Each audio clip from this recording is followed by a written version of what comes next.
Okay, Jay, we're looking at the top quarterback draft prospects this year. Kyle McCord, Syracuse, had a great year at Ohio State 2 years ago, transferred over to Syracuse.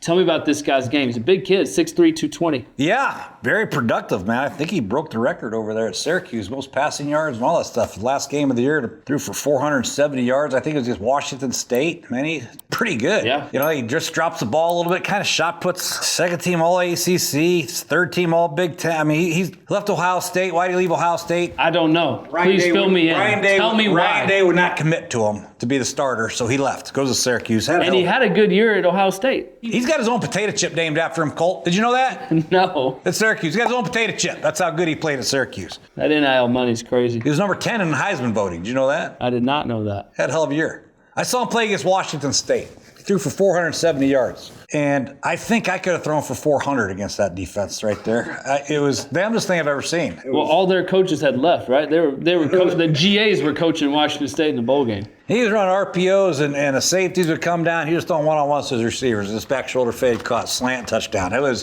an absolute mockery of passing the football in college football. But anyway, you can't discount the fact that he's thrown for a lot of yards, been very productive.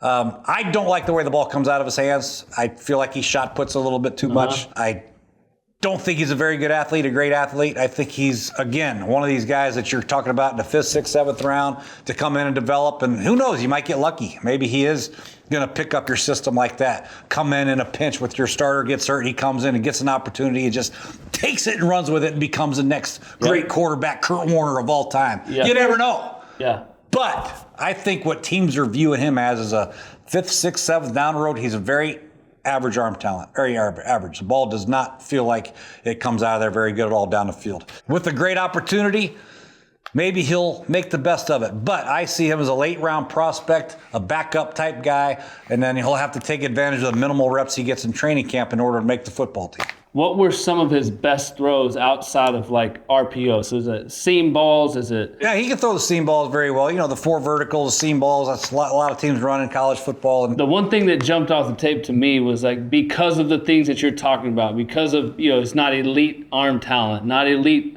mobility and athleticism, is that he played with pretty good rhythm. Like he played with good timing. He had a sense of urgency from that standpoint. Absolutely. Yeah. Had a good command of the offense, knew where to go with the football, was very decisive, which is important. Yeah. And when he saw it, he could read it and throw it. He was pretty accurate with the football. Rondé Gatson was out there. He's, tight end and receiver type guy. Played against his dad in college, Arena Football League, by the way. That's awesome. Never forget that guy. Huge hands. I mean, he was a hell of a player. But yeah, I mean, he does, he's a great college football quarterback. He really is. But how that translates to the NFL is the biggest question that all scouts have and everybody wants to know.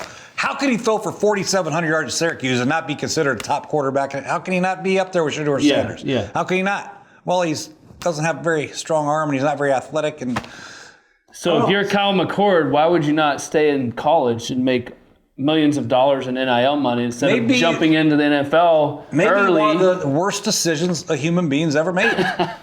Seriously. That's why I'm asking. He's got a potato chip named after him. Colt, stay in college for another year. Don't come out with Shedeur and Cam. Wait one more year. Yeah. Take $2 more million from Syracuse or $1 million. Live the life of college football. Pushed him out? The NFL's not going anywhere. Once you leave the college, you can't go back. Stay one more year at college. You threw for 4,700. People love you up there. Yeah. Might be the worst decision I've ever seen. Well, you heard it from Jay Gruden right here. Kyle McCord, great college quarterback, throw for a ton of yards. He's going to make less money in the NFL than he would have with his own potato chip. Got to be kidding. We'll see. Maybe somebody takes a flyer on him in the mid-rounds. Keep diving in. Keep tuning in for us. We're breaking down all the quarterbacks in the NFL draft. AQ and Justin have you covered on all things offensive line. Drop a like. Drop a comment. Let us know about Kyle McCord and his bag of potato chips and where he's going to end up in the NFL. Spice up your sports viewing experience with the Underdog app. Underdog is the best place to play. Pick 'em on all of your favorite sports. Just choose higher or lower on your favorite players' stats, and you can join the millions of fans who have won billions of dollars on Underdog. What are you waiting for? Sign up now using promo code POCKET. That's POCKET, and you can get up to $1,000 in bonus credits. Download the Underdog app or visit UnderdogFantasy.com to get started today.